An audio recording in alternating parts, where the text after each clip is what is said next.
light, the light of early morning, the light of Holland.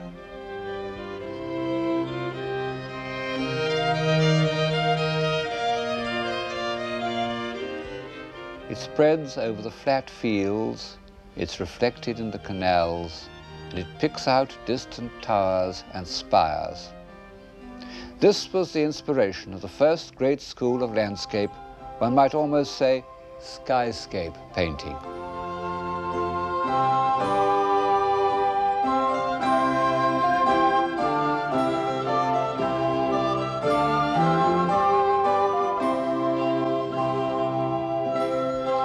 This is a painting done in the middle of the 17th century of the square in Haarlem.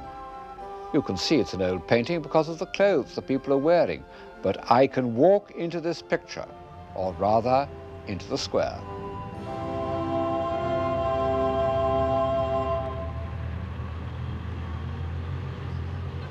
Looks very much the same, doesn't it? Before the 17th century, the idea that one could walk into a picture in this way would have been almost unthinkable. Seems quite natural to us, and no doubt seemed natural when it was painted. But like so many things we take for granted, it goes back to a revolutionary change in thought. The revolution in which divine authority was replaced by experience, experiment, and observation. I'm in Holland not only because Dutch painting is a visible expression of this change of mind, but because Holland, economically and intellectually, was the first country to profit from the change. When one begins to ask the question, does it work, or even does it pay, instead of asking, is it God's will, one gets a new set of answers. And one of the first of them is this, that to try and suppress opinions which one doesn't share is much less profitable than to tolerate them. This conclusion should have been reached during the Reformation. It's permeated the writings of Erasmus, who of course was a Dutchman. Alas, a belief in divine authority of our own opinions afflicted the Protestants just as much as the Catholics. Even in Holland, they continued to burn and torture each other right up to the middle of the 17th century. And the Jews, who in Amsterdam were at last exempt from persecution by the Christians, the Jews began to persecute each other too. Still, when all this is said, the spirit of Holland in the early 17th century was remarkably tolerant. And one proof is that nearly all the great books which revolutionized thought were first printed in Holland. What sort of a society was it that allowed these intellectual time bombers to be set off in its midst? Inside this charming old almshouse at Haarlem, which is now a picture gallery, there's plenty of evidence.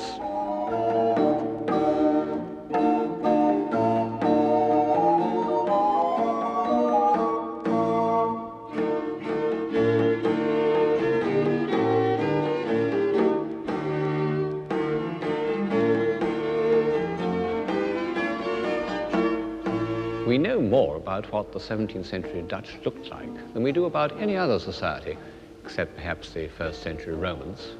Each individual wanted posterity to see exactly what he was like, even if he was a member of a corporate group.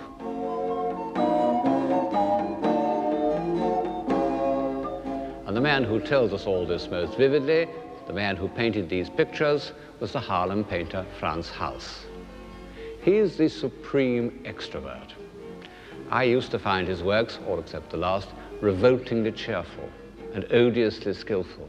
Now I love their unthinking conviviality, and I value skill more highly than I did. But I'll admit that his sitters don't look like representatives of a new philosophy. But out of these all too numerous group portraits of early 17th century Holland, something does emerge which has a bearing on civilization. These are individuals who are prepared to join in a corporate effort for the public good.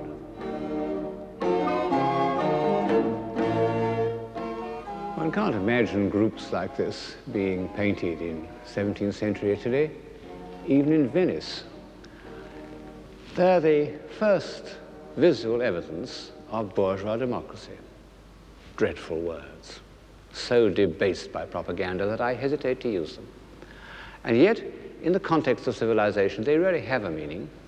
They mean that a group of individuals can come together and take corporate responsibility, that they can afford to do so because they have some leisure, and that they have some leisure because they have money in the bank. This is the society which you see in the portrait groups. They might be meetings of local government committees or hospital governors today. They represent the practical, social application of the philosophy that things must be made to work.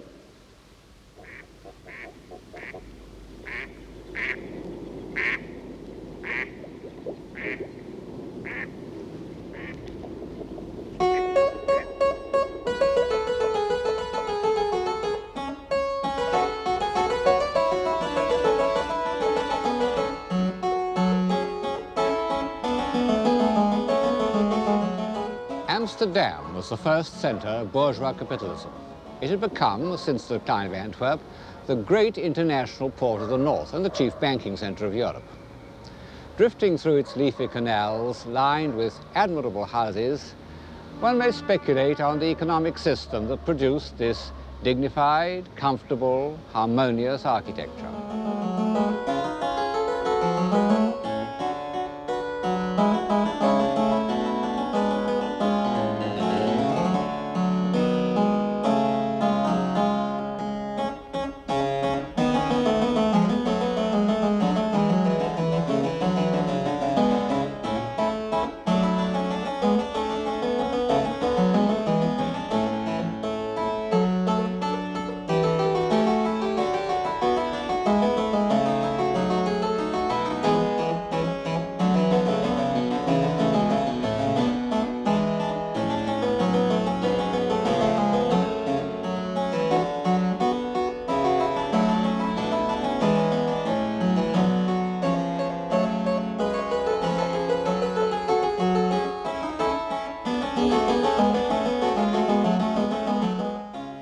I don't say much about economics in this program, chiefly because I don't understand them, and perhaps for that reason believe that their importance has been overrated by post-Marxist historians.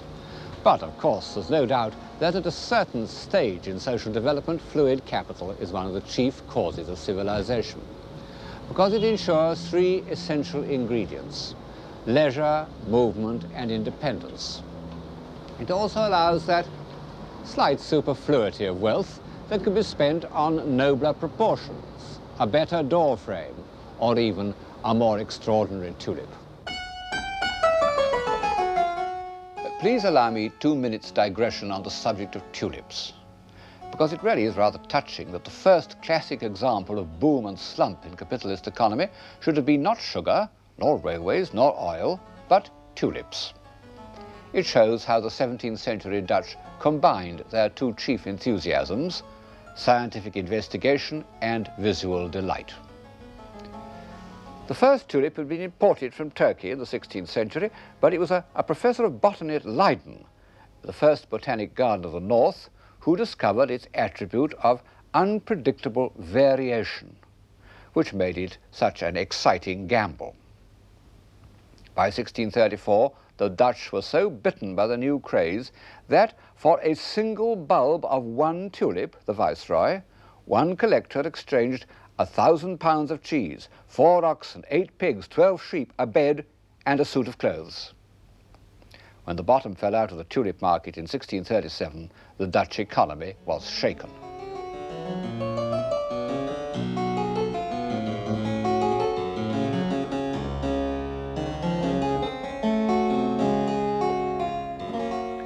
However, it survived for over 30 years and produced superfluities of the most seductive kind.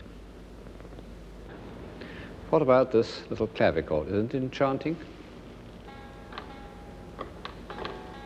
Better to look at than to listen to, I'm afraid. And large spacious rooms, black and white marble pavements, carved furniture, an agreeable way of life. And on the walls is gold-stamped leather, the most sumptuous wall covering I know. Unfortunately, this kind of visual self-indulgence very soon leads to ostentation, And this, in bourgeois democracy, means vulgarity. One can see this happening in Holland in the work of a single painter, Peter de Hooch. In 1660, he was painting these beautiful pictures of clean, simple interiors. 10 years later, they were very elaborate, hung with gold Spanish leather. The people are richer, and the pictures are less beautiful. Bourgeois capitalism led to a defensive smugness and sentimentality. No wonder that early Victorian painters imitated pictures of this kind. Every picture tells a story. It was a Dutch invention. This one is called A Visit to the Nursery. In addition to trivial anecdotes, the philosophy of observation involved a demand for realism in the most literal sense. In the early 19th century, Paul Potter's Bull was one of the most famous pictures in Holland. It's one of the first pictures that Napoleon wanted to steal for the Louvre. It's fallen out of favor now, but I must say I do find it absolutely fascinating. There are many ways of achieving reality, and this simple-hearted, laborious way that Potter has followed does seem to me to achieve something which couldn't be done in any other way. Isn't that fleecy neck of the sheep extraordinary? And look at those wild flowers. Above all, look at the cow's eye. The intensity with which Potter has looked at its forehead, at its strong hair and wet nose, is obsessive, what we've come to call surrealist. Of course, it's a young man's picture. It has the intensity of the early pre-Raphaelites, and indeed there is something almost nightmarish in the way that the young bull dominates the beautifully painted landscape in the distance.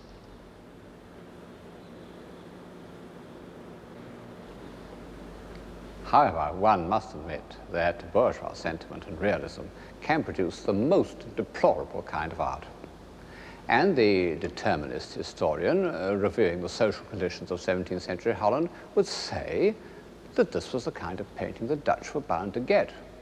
But they also got Rembrandt. Rembrandt was a great poet of that need for truth and that appeal to experience which had begun with the Reformation, had produced the first translations of the Bible, but had had to wait almost a century for visible expression. At first, truth meant realism. Behind me is his earliest self-portrait. Yes, that is the same man that you saw just now. In this vein, he painted the picture which is his most obvious link with the intellectual life of Holland and his first great success in Amsterdam, the anatomy lesson. It represents a demonstration given by the leading professor of anatomy named Tulp. The men surrounding him are not, of course, students or even doctors, but members of the Surgeons' Guild, sort of board of trustees. Vesalius, the first great modern anatomist, had been a Dutchman, and Tulp liked to be called Vesalius Reborn. I fancy he was a bit of a quack. He recommended his patients to drink 50 cups of tea a day. However, he was very successful. His son became an English baronet. But it wasn't in such external and quasi-official ways that Rembrandt associated himself with the intellectual life of his time, but by his illustrations to the Bible. An example is this picture of Bathsheba pondering the contents of David's letter. We may think that we admire it as pure painting, and in fact it is a masterly piece of design.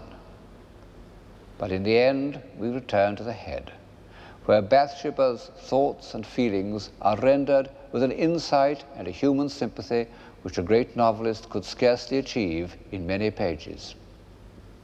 From the first, Rembrandt wanted to record his experience of how human beings reveal their emotions. And as his art grew deeper, he succeeded in doing so with ever greater subtlety. To my mind, one of the most moving examples is the picture known as the Jewish Bride.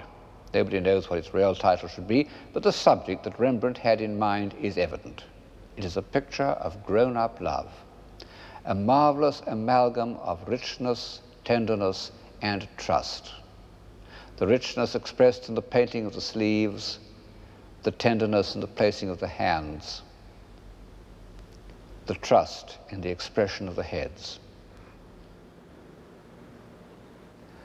Marvelous as Rembrandt's paintings are, I find more of his thoughts on human life, certainly his deepest and most intimate thoughts, in his drawings and etchings.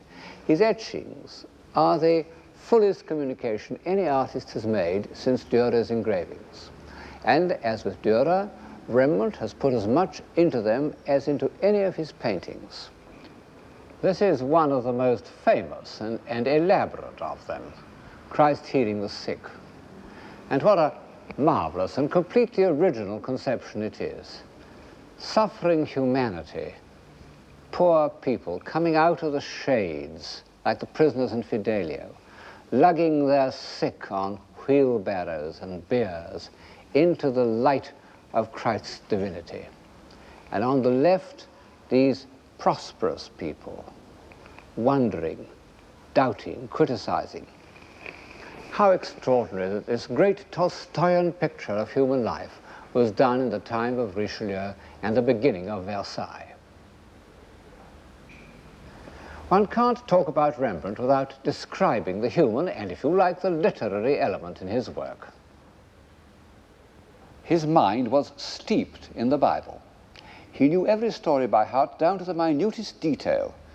This is one of his favorite stories, The Prodigal Son.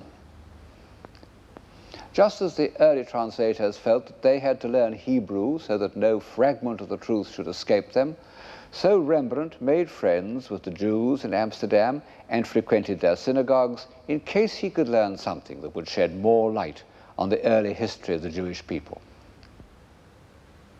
But in the end, the evidence he used for interpreting the Bible was the life he saw around him.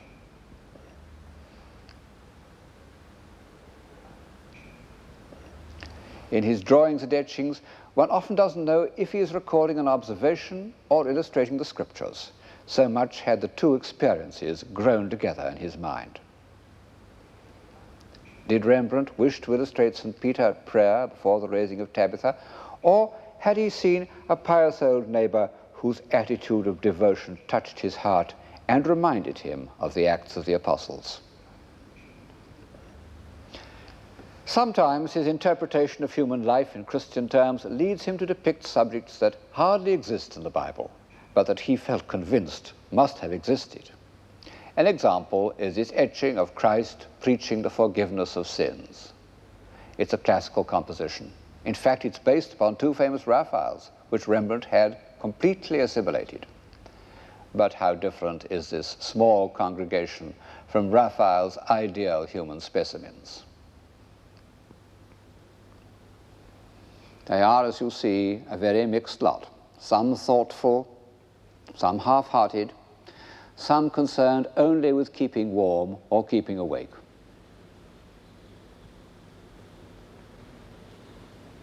And the child in the foreground, to whom the doctrine of the remission of sins is of no interest, is concentrating upon drawing in the dust.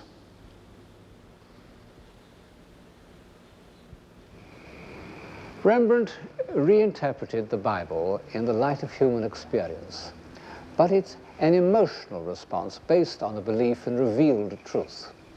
The greatest of his contemporaries were looking for a different kind of truth, a truth that could be established by intellectual, not emotional means. This could be done either by the accumulation of observed evidence or by mathematics. And of the two, mathematics seemed to offer to the men of the 17th century the more attractive solution. In fact, mathematics became a kind of religion to the finest minds of the time, the means of expressing a belief that experience could be married with reason. The guiding spirit of this new religion was the French philosopher Descartes. He's become a symbol of the pure intellect, but I find him a sympathetic figure. He started life as a soldier, he wrote a book on fencing, but he soon discovered that all he wanted to do was think. Very, very rare. and most unpopular. Some friends came to call on him at 11 o'clock in the morning and found him in bed. They said, "What are you doing?" He replied, "Thinking." They were furious. To escape interference, he went to live in Holland. He said that the people of Amsterdam were so much occupied with making money that they would leave him alone. However, he continued to be the victim of interruptions, and so he moved about from place to place. Altogether, he moved house in Holland 24 times. In the end, he was run to earth by that tiresome woman, Queen Christina of Sweden, who carried him off to Stockholm to give her lessons in the new philosophy. She made him get out of bed early in the morning, and as a result, he caught a cold and died. But earlier in Holland, at some point, he evidently lived near Haarlem, where he was painted by Frans Hals.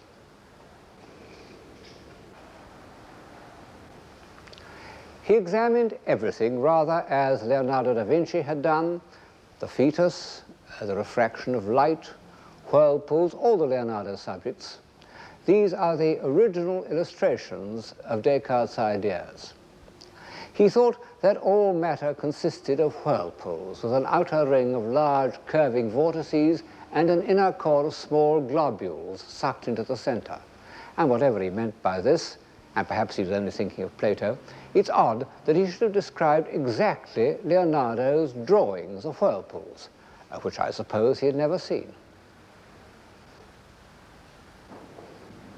But in contrast to Leonardo's restless, insatiate curiosity, Descartes had, almost to excess, the French tidy-mindedness. And all his observations were made to contribute to a philosophic scheme. It was based on absolute skepticism, the inheritance of Montaigne's summing up, que sais-je, what do I know? Only Descartes arrived at an answer: I know that I think. And he turned it the other way round: I think, therefore I am. His fundamental point is that he could doubt everything, but not that he was doubting. Descartes wanted to cut away all preconceptions and get down to bedrock of experience, unaffected by custom and convention. Well, one needn't look far in Dutch art to illustrate this state of mind. There has never been a painter who has stuck so rigorously to what his optic nerve reported as Vermeer of Delft. His work is without a single prejudice arising from knowledge or the convenience of a style. It's really quite a shock to see a picture which has so little stylistic artifice as his view of Delft.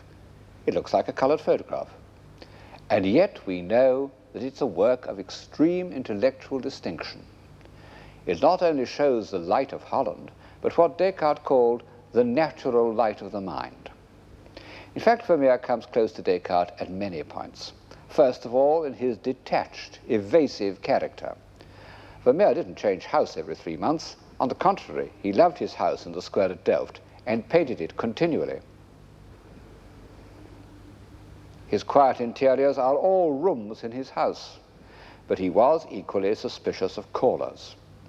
He told one eminent collector who had made a special journey to visit him that he had no pictures to show him, which was just untrue, because when he died his house was full of unsold pictures of all periods.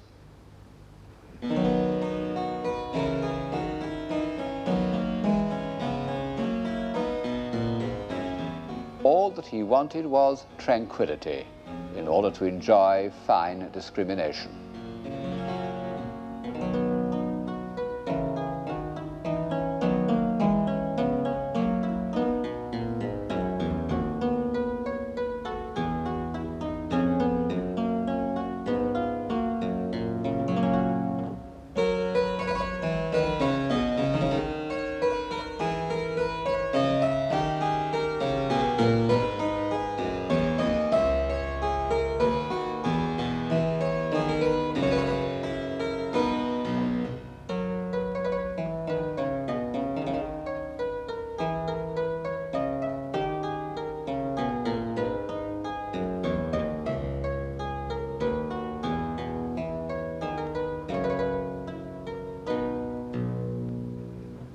Study to be quiet.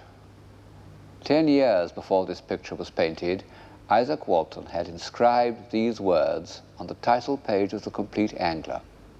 And in the same period, two religious sects had come into being, Quietism and the Quakers. As far as I know, the first painter to feel Descartes' need to tidy up sensations by the use of reason was Peter Sanrodam, the scrupulous master of church interiors. He did drawings from nature in the 1630s and often kept them for 10 or 15 years until he could give them the stillness and finality which make them ideal meeting places for the society of friends. The precision with which he places each accent, those dark heads, for example, reminds one of Seurat.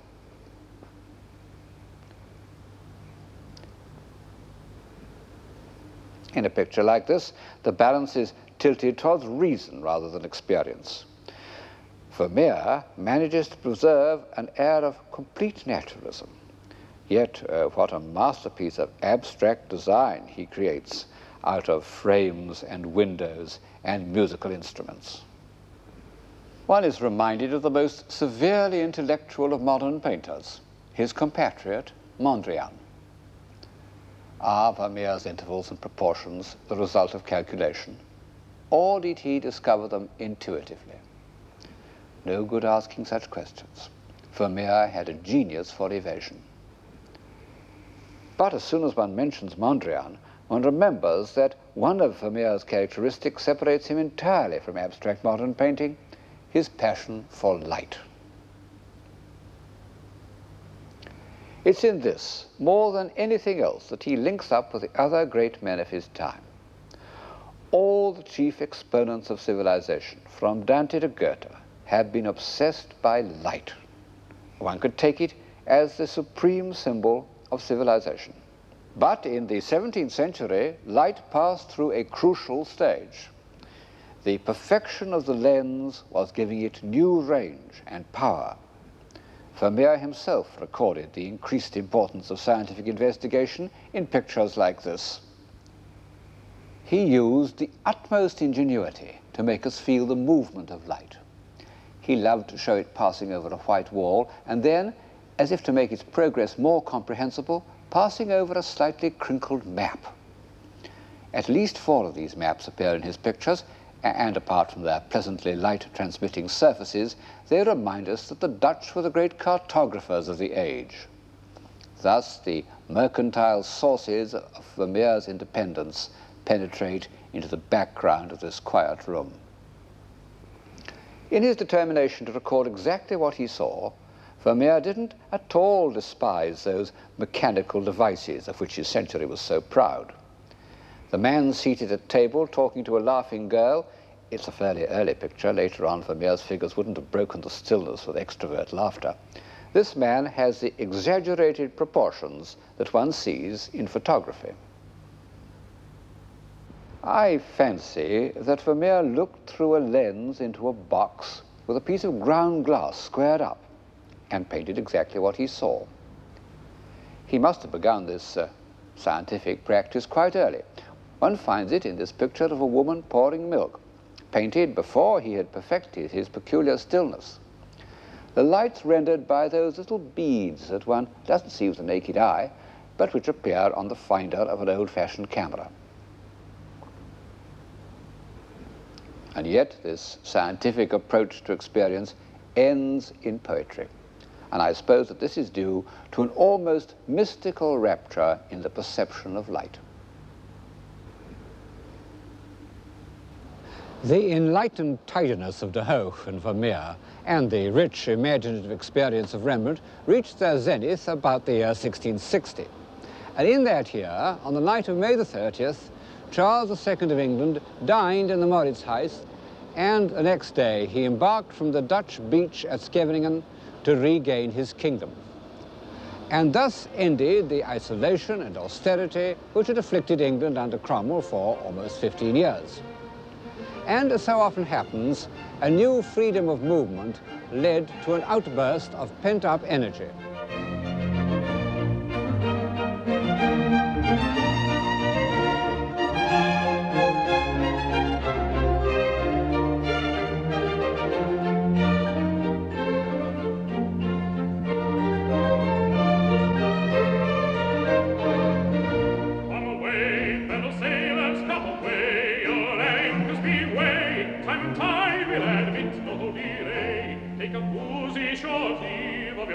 winds on the shore, and silence their mourning with vows of returning, but never intending to visit them more. No, never intending to visit them more. No, never intending to visit them more. Come away, come away, come away, come away, come away. Your anchors we weigh, try to guide and with no delay. Take a boozy short leave of your lips on the shore, and silence their mourning with vows of returning, but never intending to visit them more. No, never intending to visit them more. No, never intending to visit them more. There are usually men of genius waiting for these moments of expansion, like ships waiting for a breeze.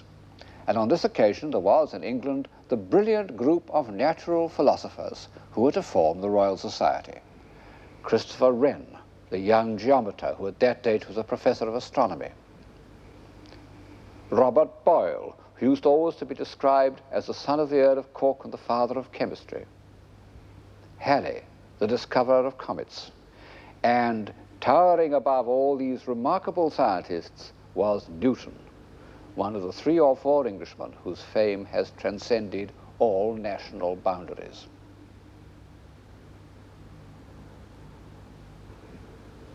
I can't pretend that I've read the Principia.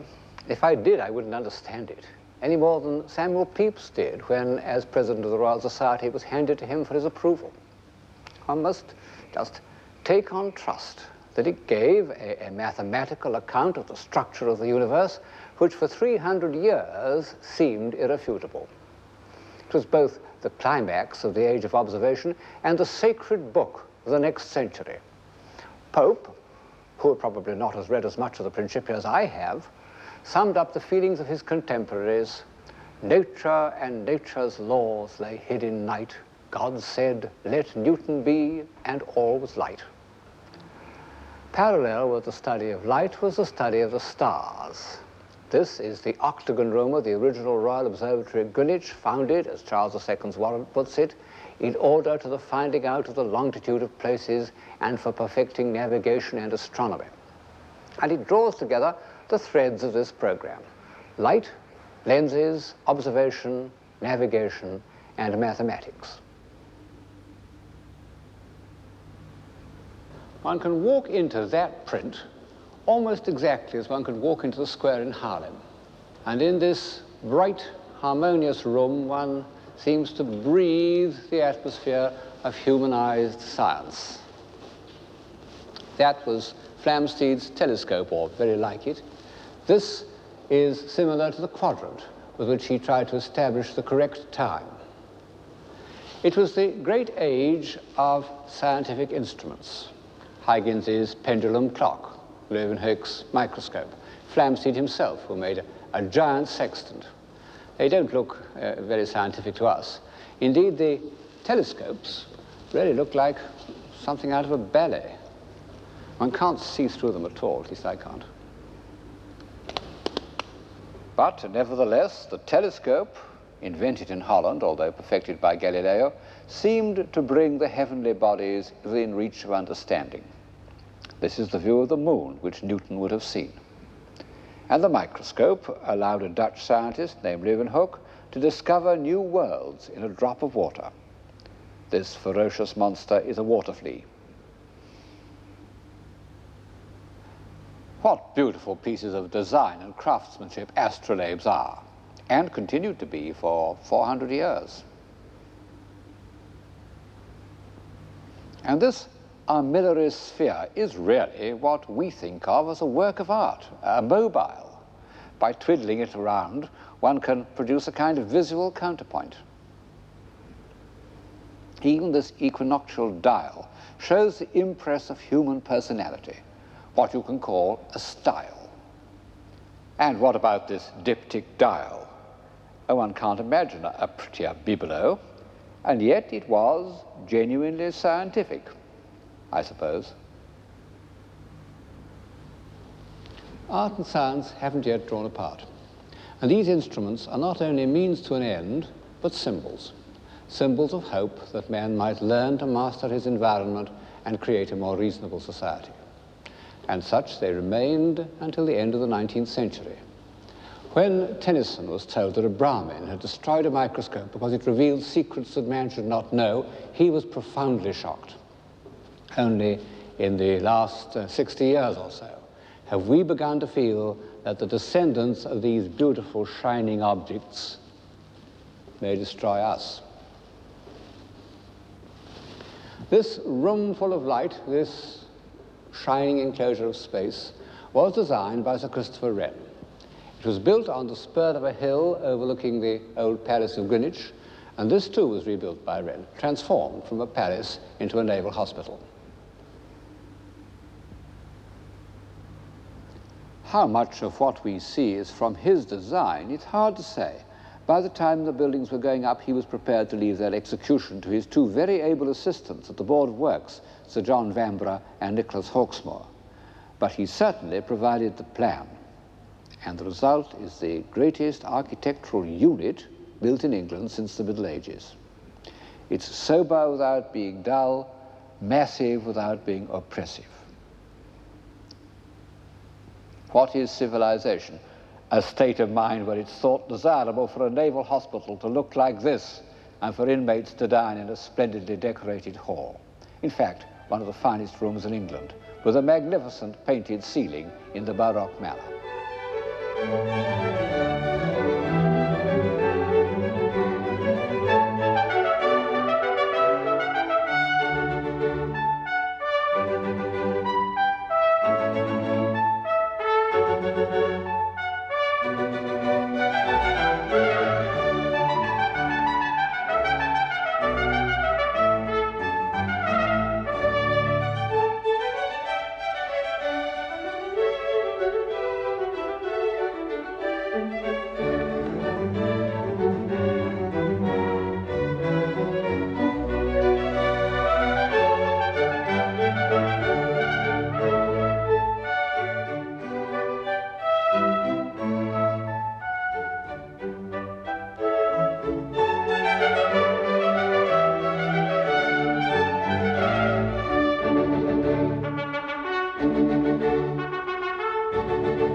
By the time this building was completed, Wren had long been the most famous architect in England.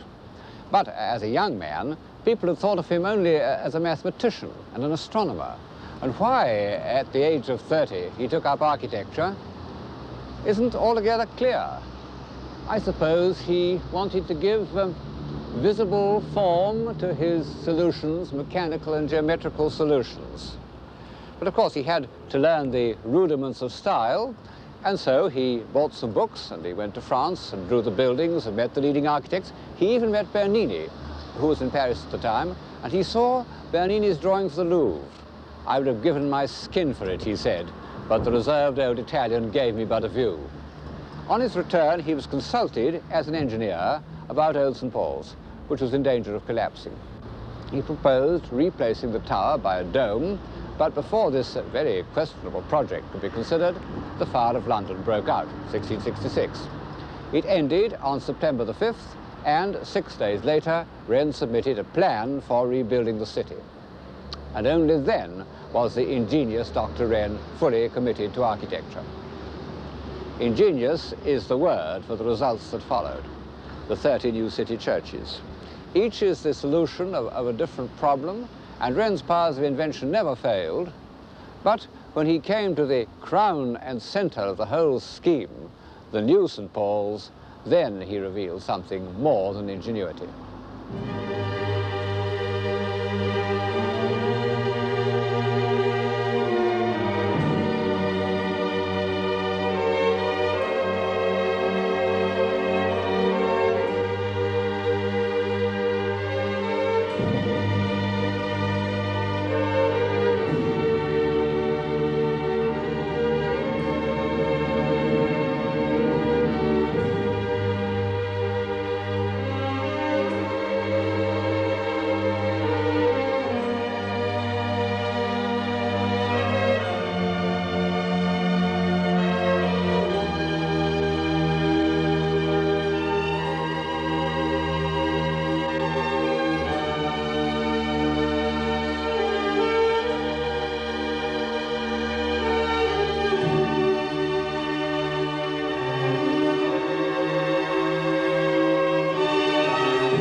Wren's buildings show us that mathematics, measurement, observation, all that goes to make up the philosophy of science, wasn't hostile to architecture, nor to music, because this was the age of one of the greatest English composers, William Purcell, whose noble strains have accompanied our inspection of Wren's buildings. But what was the effect of the scientific attitude on poetry?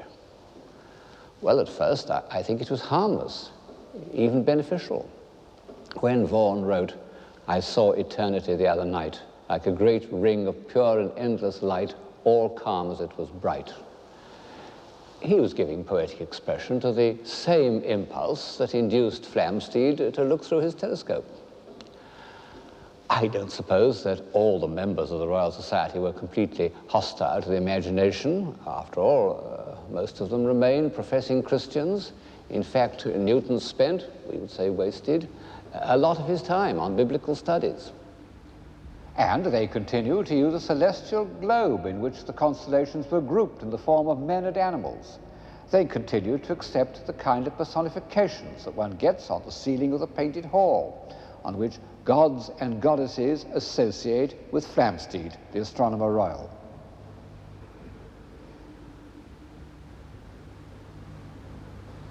But all the same, they recognized that all these were fancies, that reality lay elsewhere in the realm of measurement and observation. A rather ridiculous character called Spratt, who wrote a history of the Royal Society, published the same year as Milton's Paradise Lost, said, "Poetry is the parent of superstition." And so began that division between scientific truth and the imagination, which was to kill poetic drama and give a slight feeling of artificiality to all poetry during the next 100 years. However, there was a compensation, the emergence of a clear, workable prose. It was a tool of the new philosophy, almost as much as Stevens's decimal system was a tool of the new mathematics. And this was particularly true of France. For about 300 years, French prose was the form in which the European intelligence shaped and communicated its thoughts about history, diplomacy, definition, criticism, human relationships, everything really, except metaphysics. It's arguable that the non-existence of a clear, concrete German prose has been one of the chief disasters of European civilization.